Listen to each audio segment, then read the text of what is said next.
Debout Congolais, unis par le sang, unis dans l'effort pour l'indépendance. Dressons nos fronts, longtemps courbés, et pour de bon, prenons le plus bel élan dans la paix. Mbote na balandi tindika télévision, mbote na bino mingi ba meilleur ve na bino ndenge bosepeli ko pona fréquence oyo abwanya oyo ememela bino basango na mungongo ya samba olonga balobi mokili ezali balance justice nzambe ratakate tamozana mokili sala malamu ato biki na justice a mokili ya nzambe ekorate yote. Merci na bino pona fidélité na bino ndenge bozo continuer ko pesa biso confiance po to memela bino basango na lokoto ya lingala ndenge to sala kango po eleka na mwana mboka nyonso ayeba maezo leka na mboka na ye au-delà ya ba caméra, au-delà ya ba soupçon, au-delà ya makambo lo makana munoko makambo ebele pe ebomba maka na se na saluer mwana mboka Rifin Kisombe na Papi Keli bazo pesa biso opportunité ya ko présenter ka émission oyo Debout Congolais pour bana mboka batelema. Merci na bino bana mboka, merci pe na bino nyonso bozo contribuer pour na bonheur pe pour na kokende liboso ya émission oyo ezali ko éveiller ba conscience ya ba congolais, ezali pe ko mema décryptage pe analyse ya ba information na lolenge o ezali ya malamu. De partout vous vous retrouvez na sali voyage pour na ko souhaiter bino ba vie na bino le meilleur pe boza les bienvenus encore une fois de plus na émission oyo Debout Congolais. N'hésitez pas de nous soutenir. Ndenge bomonaka numéro ezali na sabitando na bino ceux qui ozali na makati ya kosala de près de loin pour émission Debout Congolais et bako améliorer qualité nango ko hésiter pété kosala yango.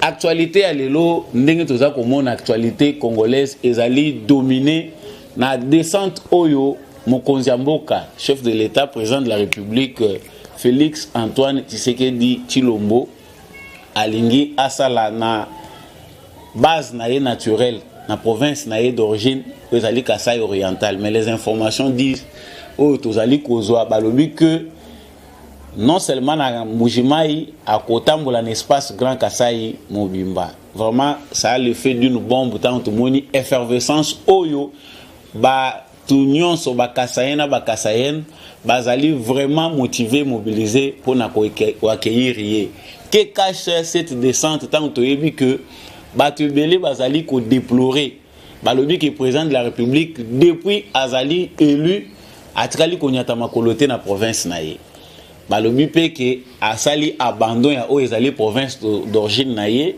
depuis a commis président de la République azo occupé état na bangote misère ezakuna ba infrastructure ya malonga ezalité mai ezate courant ezate voire plus loin ba dignitaire ebele ya Grand Kasai ba osakiton pour na kolobaki président de la République azosala malamu te. Nous avons vu même certains communicateurs balobi que président de la République azali vraiment na mutema malamu te ya kotala esika oya uti esika bakoko na ye ba ancêtre na ye makambo ebele lobamaki mais kokita ya président de la République et komema nini pour na avenir il y a espace Grand Kasai et plus principalement province d'origine naie Kasai oriental. Et puis la deuxième chose, pourquoi tant de divisions dans la communauté kassaïenne? Qu'est-ce qui a si retardé au kitaya président de la République na province naie? Pour na nini azo kitaka kasikoyo. Et là on nini à la base, il y a misère où tous allez vivre le espace Grand Kasai. Est-ce qu'il faut des miracles? Qu'est-ce qui empêche que province wana et banako décoller na ndenga malamu? Dans l'esprit d'une synthèse pe na ngonga we pesa melaka biso na bitandomike to komeka mpe koloba na ba question oyo ko pesa ngobiano à travers analyse to kosala na ba information tozo pesa tout au long il y a numéro oyo na saluer encore en passant ba téléspectateurs na ngai ya Canada na Ottawa bato bazolandanga à partir ya Suisse bazolandanga à partir ya Caroline du Nord aux États-Unis na Texas na Illinois Afrique du Sud na Cape Town bozolandanga na Angola bozolandanga na Zambie olandinga na Lubumbashi na Beni na Butembo vous êtes nombreux Mujima Ikananga ozana Congo central vous êtes à Kinshasa vraiment ozana Amsterdam boza ebele je sais que toujours qui est la fin de l'année na ko vraiment qu'on disposer tant ngai pour na kopesa bino ba dédicace ba meilleur vœu na accompagnement boza kopesa na émission o na fidélité pe na amour ya patrie boza nango tous en tant que Congolais ya ko aider émission et ba ko kende de l'avant. Encore une fois boza le bienvenu na émission oyo. Ndenge na utaki koloba awa na sommaire. Président de la République a kokita na espace Grand Kassai. Azo kende parce que depuis que Azali élu président de la République, nanu atkali ko nyata makolo na yete na kati ya province d'origine na ye. Toloba province natale te parce que abotami na Kinshasa. Mais avant ya kita na province wana, ba critique effusée de tout part. Qu'on décriait que le président de la République a abandonné la province d'origine naïe. Makambu eza koleka na kati ya province ya Kasai parce que na Kasai kuna bazole l'insécurité te. Na presque tous les Kasai bato bazole la famine. Nzala ezali makasi. Solution ezali kozomate en termes de sécurité alimentaire, en termes de social la population kassaïenne. Batu ba décrier ngo batu belé ba bimi na ba ndenge tolandi ba on a ba télévision, je ne citerai pas de nom, ba communicateur et belé ba mususu ba ke même kokende ko loba na chiluba pour interpeller le président de la République ko loba ke président aza ko réagir té espace Grand Kassai eza ko kufa. Mais ici le président a pris maintenant les dispositions ya ko kita na mboka na ye pour na kokende ko discuter ko solola na bandeko bazakuna. Mais qu'est-ce qui se passe? Nous devons d'abord commencer par la genèse, il y a problème parce que batou tant tozoloba mingi ko critiquer toye barakota la source ya likambote mabe uti wapi. Pourquoi les provinces de Kassai aujourd'hui sont très pauvres et parmi les provinces oyo ezali ko surchargé ko tindika bato belé exode rural parmi la population bazo ki mamingi les provinces de Kassai ce que tu as eu appellation oyakala ezali ko bimisa bato belé jusqu'aujourd'hui ba Kassaïen bazo continuer ko kima ba province d'origine na bango.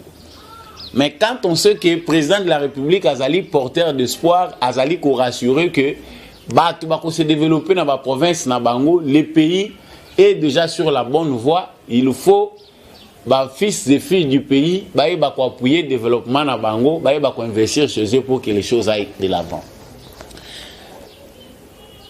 La province autant que de la genèse, Kouta régime ya Mobutu pour ne pas retourner jusqu'à l'indépendance.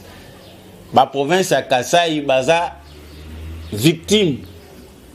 Il y a déstabilisation d'ordre politique. Marginalisation na cadre et à bas projet et développement. Pour certains, depuis même époque coloniale, la structure est belée, déjà partage en manière il y a partage, il y a politique à développement et c'est là qu'il faut défavoriser l'espace Grand Kassai.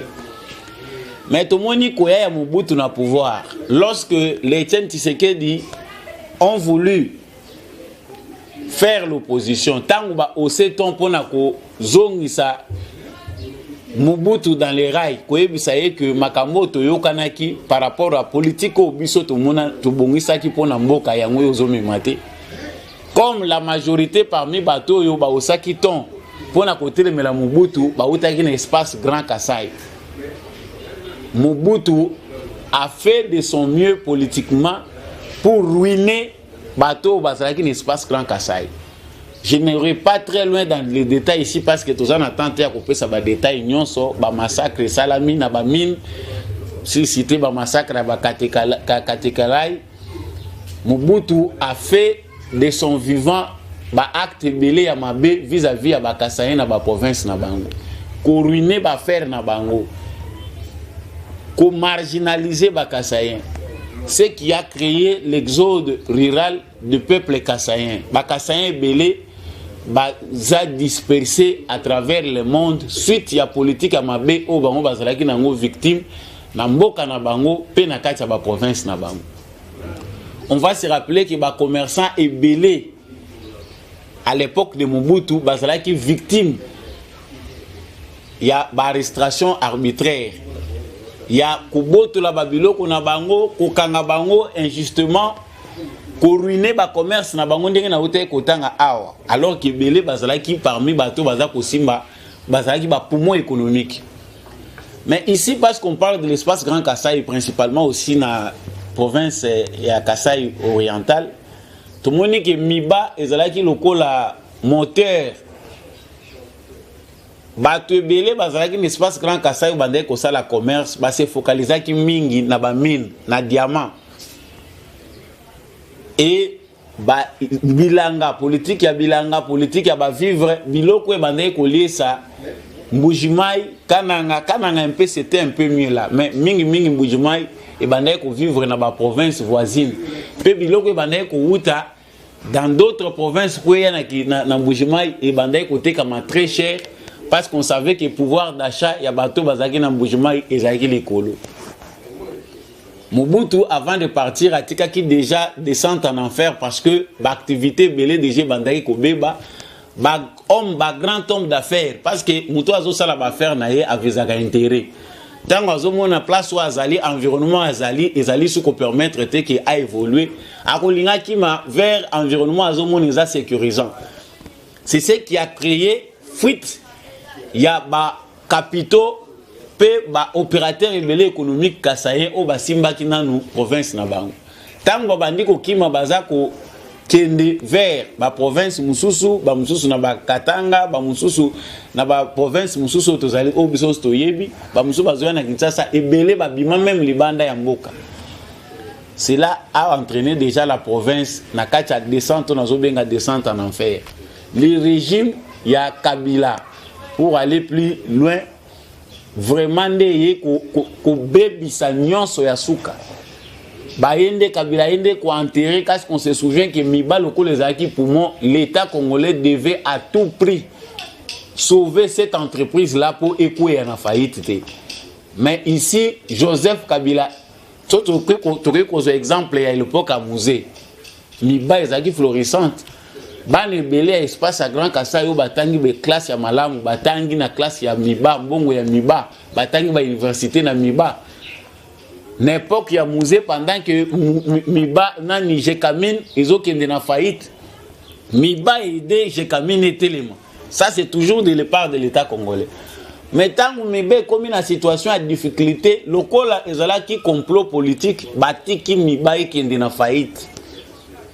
Parce que pour eux les provinces de Kasaï et les provinces ya opposants bateau bazali côté mais la pouvoir na bango mabanga pe babamba Kabila na 2006 na ba élection na yende ko aggraver situation tant azo qui ta première descente na na Mbujimai ba jet de pierre azwaka en tant que politique en tant que muto azali ko diriger mboka lobi. Voilà pour moi la meilleure façon de punir les Kasaïens, c'est de kobomela bango Miba, kobomela bango ba makambo nyonso oyo bango bakoko sala. Et c'est ce qui a traîné aujourd'hui makambo ebele au tozomona un espace Grand Kasaï. Ils ont détruit l'espace Grand Kasaï parce que l'exode rural est qui ici ba opérateur tant Miba est quoi par terre nyonso, c'est les Kasaï qui meurent. Parce que culture ya bilangeza la quitté, ba jeunes gens même au batangi te culture mingi zaki na mutu. Il y a commerce, il y a diamant, il y a affaires. Ba oyo batangi dans la province n'est pas construite. Il est enclavé. Bato bande ko ça la commerce tangu l'État vu aussi l'État ndenge l'État nyon se délabré. Tout le monde maintenant que la même politique non seulement pour le Kasaï mais pour toutes les provinces de la RDC et ruiner ma province. Le Congo profond et Koufaki. Pour Lungwana Kinshasa qui est dans ma province, c'est toute une affaire. Billet avion très cher pour Moutoua Lungwa, Mbujimai à Lungwa Kananga à rejoindre Kinshasa. C'était un enclavement bien créé par les spécialistes et bateau bayebaki que bazana kati ya ko punir ba Congolais par rapport à au bango bazaye ko planifier. Mais ici, parce qu'on parle de l'espace Grand Kasaï, Félix Tshisekedi est arrivé au pouvoir. Nous savons que majoritairement, Batu Oyo, Basali que Félix Tshisekedi a comme président de la République, il a base naturelle, il a été voté là-bas c'est qu'il y a 99,9%. Vraiment, c'est à cœur ouvert que les Kassaïens vont voter, que moko ya bango. Et là, naturellement, les Kassaïens vont s'attendre que même s'il va faire le bien pour tous les pays, mais nous serons aussi parmi les premiers bénéficiaires parce que appui autres pays, sa souffrance, nous sommes qui na opposition, effort, énergie au but de contribuer à nous verrons quelque chose de bon. Mais sans oublier l'état de délabrement, il y a l'État congolais. L'institution nous c'est un mot que Koufi. Parce que Bato Bazakoloba, qui est président de la République, après une année, 2 ans, 3 ans, n'a pas répondu aux attentes de ses frères kassaïens et de ses sœurs kassaïennes. Balobi a tiré même pas pour remercier Bango. Le président de la République a quitté la province pour aller d'abord dans la division à Batou. Aller donner ma promesse même si on cherche à résoudre, tant que mes fils et filles de Kassai ne sont pas encore réunis, la misère, la pauvreté, la Kassai, et mimi koinana, et mimi mutema mabe, et le moli ba Kassai cliture ya mutema malamba zalaki nango, ya partage, ya bolingo. Les gens commencent à s'entretuer. Biloko bandé ko sali manakasai te komi ko sali manakasai. Nakasai peut va komi ko empoisonner bateau. Ce qui est devenu grave quand on sait que bakasayen chez les Kassaïens au cause aloza ennemi na mutu me batie fufu bolena ye. Batie biloko bolena me bateau ba komi pe ko banga na Kasai ko liana mutu ya ko riska sa ilanga mabe. Ça ce n'est pas de l'ancêtre Kassaïen.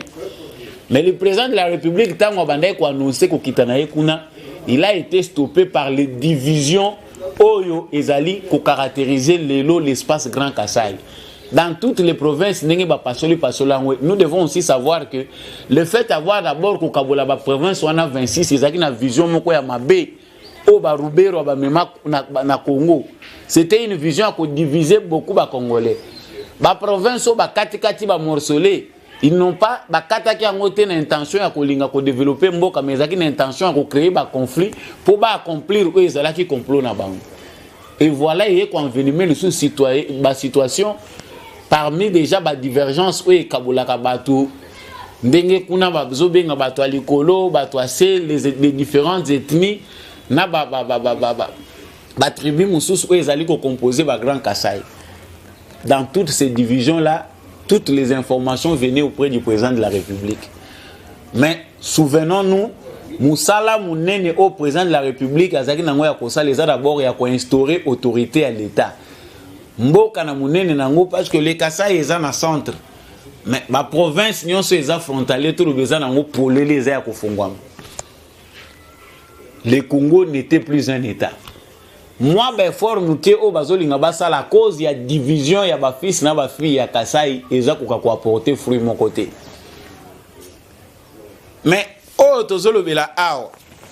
Ezali que président de la République a yambi ba délégation ebele ya ba Kassai bazoya ba mususu bazoya tina Kinshasa pour na ko interpeller le président ou isoler Kassai ou abandonner. Le président de la République a répondu.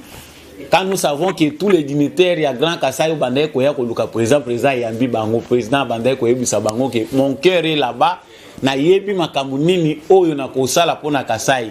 Mais je vous demande d'abord d'être unis, d'avoir l'amour entre vous. Bon, le Congo aujourd'hui, liberté ezali. Biloko ba pekisaki, ba fils et filles à ba Grand Kassai ezali. Et lelo liberté c'est pesami que Moutounion soit lié pour investir dans la province comme on empêchait avant et Zabongote. Est-ce que pour Bakasaye ne la malamu dans la province il faut que le président de la République ait découpé sa départ. Le lot moni c'est qui fait la honte de l'espace Grand Kassai. Comme partout d'ailleurs, dans la province, comme à Kinshasa. Celui qui a président de la République a aussi temps, où on a des batailles semblant. Pour ceux qui vont voir au bataille, on a des réseaux sociaux. Maboulou, bazo sopa, bazé, lui à rouge, bazo sopa, basable rouge, ouana, bazo remblé, on a bakayas, bakolongolango. Après, kokita président de la République, to bakosa la nime. Kokita président de la République annonce, na yezaki loko la surprise. Théâtre. aventure ezali ko caractériser administration et à Grand Kasaï en particulier et à Congo en général. Bato bavandi na bango siko mbongo ebimi po bwaka ba mabele bwaka ba kaesi ya mbangu mbula pe ezangisi ko bebisa ba projet na bango te mbule beti. Ceux qui ont vu les images na ba réseaux sociaux c'est pire.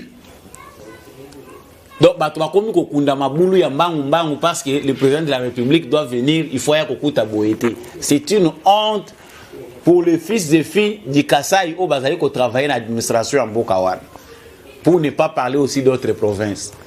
C'est que Bouvandi po bino bo sala na numbela na bino bo ta l'état spirituel na bino na province. Bo s'unir bo za na bolingo ya province na bino, il faut que le président de la République vienne. Maintenant le président de la République azo kitakuna. C'est qu'on sait des informations que nous avons reçues, c'est qu'il attendait que Gomo Kwepe sama par rapport il y a ba projet belé ou azo qui ne ko lancer. Ba barrage ou ezali ko za la lancer pour ceux qui vont vérifier les informations. Les routes où ils balancent, qui relient Kasaï, Mbujimai, Kananga et Tikapa, on a déjà des routes en construction. La place où l'Union se enclavée, on veut lancer des grands travaux parce que c'est d'abord les infrastructures. L'eau et l'électricité fait partie des défis où ils ont dans Grand Kasaï. Moulili, Mai, où on a snel à l'équipe Bangu, na Basinga. Basinga, on banda kalezala ki wapi. Parce que bato bavanda kana mulili basinga wani vandi nango. Vous voyez que là où il n'y a pas l'amour, là où il n'y a pas la volonté, les gens vivent comme des sorciers. Basinga wani ezalaka, pourquoi pas basinga wana au mobilisation bozo sala lelo, pourquoi ne pas avoir fait cette mobilisation avant? Même na kati ya ville bato ba mona kaka même courant en permanence. Donc ce qui s'est fait na snel na ba province ebele yango pezo sala na Kasai. Il y a qui basinge vandi nango, il y a matériel, mais batu motivation na bango ezali kaka place gain na bango ezali. Égoïsme ezali ko caractériser ko sala misala. Donc pour muto sala musalo eza d'intérêt commun, il faut viser na intérêt na yi. Mais dans tout ça, comment on peut condamner le président de la République? Bino ba communicateur ou bozoro ba président de la République Azama B, Kasaï Koufi, le président ne fait rien. Le président n'est pas le président du Kasaï. Il est le président de toute la République démocratique du Congo. Bien sûr que les sans compte, tant que la province Wana, il va faire quelque chose aussi d'important pour laisser aussi des traces. Que Bazara qui peut être président, la province, et puis, comme ça s'est dit. Mais ce sont les fils et filles du Kasaï qui vont construire la province na Bango. Si ko awa ba délégation est belée et comme kokende, bato uta poto. Les gens sont venus de partout. Batubazu ba billet en Bango Express kakapo bakende ko kitana Kasai parce que le président vient. Ba mususu bazo uta na Kinshasa. Yo zaka na Kinshasa. Tu n'es pas loin de Mbujimai, tu n'es pas loin de Kananga, tu n'es pas loin des autres provinces, de Sankuru et les autres. Botonga kakunate, bo sala ke loko moko malongate. Ozata na lopango kunate. Ozo we la Bango kende kuna pour aller faire quoi? Ozana nimbilanga, ozana loko akosala te. Parce que on voit la volonté des gens qui ont les soucis du changement. Yo zoaka des gens bongo, ozana millionnaire. Mais qu'est-ce que tu fais de cet argent? Bozo ko ila ko tonga na Kisasa, vous faites dépasser kuna zamba. Ebele bazape awa na Kisasa ba botami na Kisasa te, ils sont nés là-bas. Mais allez voir l'état. Il y a ba province na bino côté Bougouti. Même pas banda qu'on a bino construite. Parce que le que on note les affaires ne marchent pas, mais les écoles construire ne fût-ce que des bâtiments scolaires. Ce qui manque exactement, le chef de l'État, non, le chef de l'État là maintenant, c'est que sur ça que présence n'a pas quoi apporter impulsion et couper sa force mounene na bateau babane ko lukanzela ko côté là. On sait que naturellement, ma fils et fille du grand Kasaï Bazara na mentalité moko ya développement ya ko se développer rapidement. Ce sont des gens qui ont la bravoure, il y a ko lukaba solution. Mais ce qui s'est passé toutes ces dernières années, ça les sous vraiment ko la kisa culture au batu bazala ki nangote. Les Kasaïens doivent se surpasser, accepter d'être unis, d'être solidaires, d'avoir l'amour. L'amour passe avant toute chose. Le président de la République a causé un miracle. L'État va créer des conditions où il peut permettre que Batou Bazong il a entreprendre. C'est inutile à créer le président de la République. Le président de la République a créé un bâton magique. Vous allez construire chez vous. na Grand Kasaï, cobalt ezali na Grand Kasaï, diamant ezali. Mais ce qu'on est en train de créer chez Zali, que Miba, là où on est en train de dire que les collaborateurs à président, Bazali peut mobilité, c'est que pour financer Miba, financer Miba, ça a pris toutes ces années, côté le Miba. Il faut augmenter la production de la Miba parce que les poumons économiques, lorsque la Miba fonctionne normalement et que les travailleurs à Miba sont bien payés, ça se sent aussi dans Kati ya Mbujimaï, ça se sent aussi dans les environs. Que réellement bon ils ont circulé. Maintenant là il n'y a plus rien, il n'y a pas d'activité, pas d'eau, pas d'électricité. Le président de la République ne va pas descendre dans bâton magique. Mais certainement impulsion naïe, descente naïe et comme on va projet ébélé. Merci na batuloko la bamuto modi qui n'a pas attendu le président de la République. Une fois à côté du président de la République, grâce à ses moyens, Akiti, il a construit l'école. Na ba condition ba tumusu bazole la ke ba condition eza mabe wana atongi école kuna fait école na ye eza ko azo suko ko étendre ba activité na ya za osala. L'important c'est de commencer quelque chose. Tu as vu que ba te belé surtout pour la diaspora ba te belé ba si ba message na bisika ba kenda mais la source hein, les liens qui vous lient à vos ancêtres, à votre pays eza ko ningana na kati il faut retourner chez vous. Commencer même les petites activités qu'on sait que pour faire avancer province. Et ça ne doit pas venir du président de la République. Ma part, nous avons moins cher. Ce qui est pire, c'est que Bamoussou Baza sans vision. C'est que les enjeux de la vision que porte l'État congolais, la vision que le président de la République a pour sa province aussi en particulier. Et qu'on sait la tête que Batouba qui m'a, mais Batoubazo qui m'a pour Bamoussou Sazomon année à coller à Tenzaleleki. Mais c'est le moment d'avoir des parcelles pour ceux qui veulent acheter, de créer des activités. Même si vous êtes au Canada, vous êtes aux États-Unis, vous êtes à Lubumbashi, vous êtes où, mais construisez votre province. Ça, ce n'est pas une affaire, il y a président de la République. Ce qui a causé le retard, il y a décollage, il y a Kassai, c'est que les ondes, ils ont ébélé, division, ils ont trop. Les Bénin-Ceci, moi ici je ne suis pas là pour citer tout ça. Les Bénin-Ceci, non, Bango, Patang, Baza, Belé, na cabinet à président, Bissotoza, Mouké, les Ceci. Trop de divisions autour du président de la République. Alors que Boza Bateau, Boza Province, naïe. Non! Mais les gens qui vont passer à la télé, ils vont vous dire non, le président de la République a isolé, a abandonné. Il faut savoir pourquoi le président a retardé chaque fois, décalé, descente na yekuna. Oh, ce n'est même pas ça. C'est les Kassaïens eux-mêmes. À la base, il y a retard aux provinces, ils ont connaître pour décoller.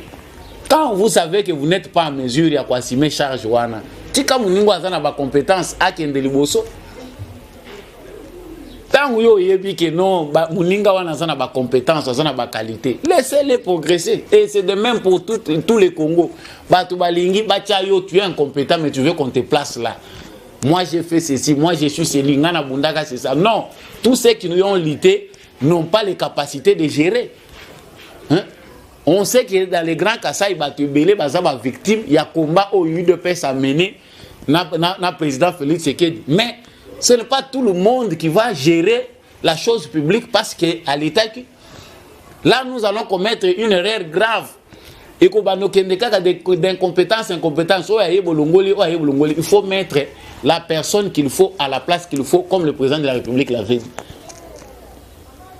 Makambo Eza Ebele ya Koloba pour la province ya Kasai, l'exode rural, oh les lois Ezako, Batubele Batondi na Kishasa Bazoya, parce que l'exode rural c'est pour toutes les provinces. Nzala Eleki na ba province Batubazo Kima. C'est que les gens doivent savoir au Kasai que c'est plus pire au Kasai parce que rien n'avait été prévu avant. Et l'autre côté qui prévu avant pour arrêter cette hémorragie. Les provinces baza voisines, est-ce que les gens ont le temps de voir?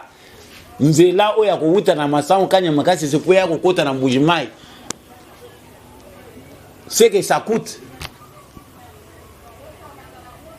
Non.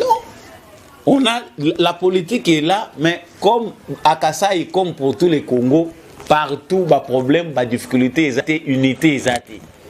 Le président de la République dépense beaucoup d'énergie. On sait qu'il va réunir les gens autour de lui. Les chefs coutumiers sont nombreux. Chef coutumier espace Grand Kasaï Nyonso, Bazana Katia Kozelaye. Et partout, bazo zelaye pour na couper ça y a problème na bango bazanango. Oui, les gens vont donner les problèmes, mais faites un effort d'être unis, de marcher dans l'amour. Je pense que ça sera le plus grand message qu'il va donner. Pour le reste, l'État va créer les conditions nécessaires. Les fils et filles du Grand Kasaï, Bozana Makoki, qui a développé province Nabino. La question, c'est l'unité. La question, c'est l'amour. C'est le retour aux valeurs. Valeurs où ils ont caractérisé culture, il y a Balouba, les Basongue, les Tétéla et les autres. Il y a des valeurs qu'il faut sauver, des valeurs sociales où ils ont culturelles, où ils ont permettre que Batouba vivre en harmonie. Il y a un monde qui permettre que le développement et monana. Quand il n'y a pas tout ça, le président de la République peut venir là-bas et en fin de compte, n'attendez pas l'argent, il n'en aura pas pour il n'en aura pas. Mais sauf que son impulsion, là, il va donner, laisser des empreintes où ils sont visibles. Toutes les provinces du Congo ont besoin de voir le président de la République. Toutes les provinces du Congo attendent le changement. Mais il n'y a pas de miracle là-dessus parce que les milliards, il y a 10 milliards par rapport à la tente, par rapport il y a changement dans la province, c'est insignifiant jusque-là. C'est pourquoi on est en train de faire une bonne répartition. Pour certaines provinces, ceux qui ont péréquation, ceux qui ont un État unitaire, mais la province, parce que quand on regarde les entrées, dans la province, combien, on a bien combien, où ils ont constitué le budget. Allez-y lire pour la bateau, besoin de se documenter. Dans certaines provinces, toutes les sociétés de l'État, ils ont. Quand la province ne produit rien, il faut créer. Ce sont les activités que vous allez créer. Ce sont des investisseurs qui vont venir. Mais vous permettre que quand les activités se créent, revenir augmenter dans la province. Je ne peux pas employer ici des termes techniques et non, voilà, province telle, mais combien de s'évaluer. Province n'a pas produire quoi? La province est déjà riche quand même, n'a pas minéré, même ils ont exploité dans le Mabé, mais les lots ça l'effort qui va rester, toi, ils ont bien canalisé. Bazo on a payé redevance minière en haut, na muke ODG Zoya. Les grands Kasaï a beaucoup à faire pour rattraper les retards où ils ont engendré la mauvaise politique. Et c'est maintenant, le temps c'est maintenant ou jamais. Ceux qui se sentent Kasaïens, qui sont loin de leur pays, peuvent rentrer, faites l'agriculture, faites l'élevage. Bon, ils ont milité, créer des supermarchés, créer des choses à faire. Voilà ce qui était un peu l'essentiel pour la émission Oyo. Je pense que les changements s'attendent de partout. Pour la Batubélé, nous avons consacré cette émission à la descente du président de la République dans l'espace Grand Kasaï. Les ententes sont nombreuses. Tout est bien que Makambouézé Belé à Kosala, mais avec la confiance à ces fils du pays, avec l'apport de tout le monde, avec le sens du patriotisme, tout ce qu'on voit comme mot finira par disparaître.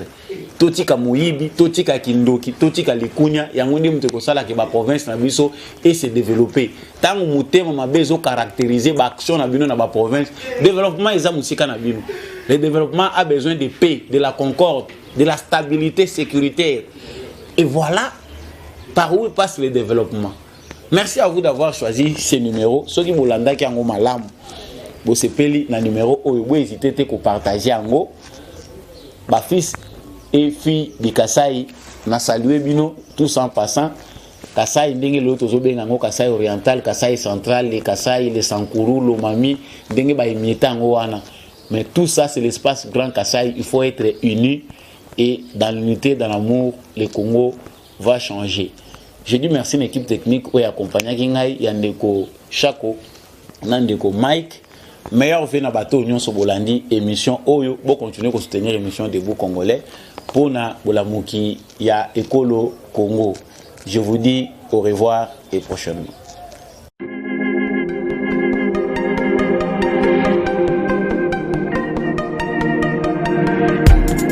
Après 25 ans d'expérience, eh oui, de 1995 jusqu'à ce jour, Elton Store, l'unique shop congolais de Londres, la Grande-Bretagne, tila Londres, et salut que ça la fierté à la communauté nabiso, et surtout, il y a un homme d'affaires congolais sérieux dans la diaspora. Oh yes, yes, yes, yes. C'est créé Elton Store et Sali Kakamoko, le sérieux, accueil, na service qui toko na ba client na yé.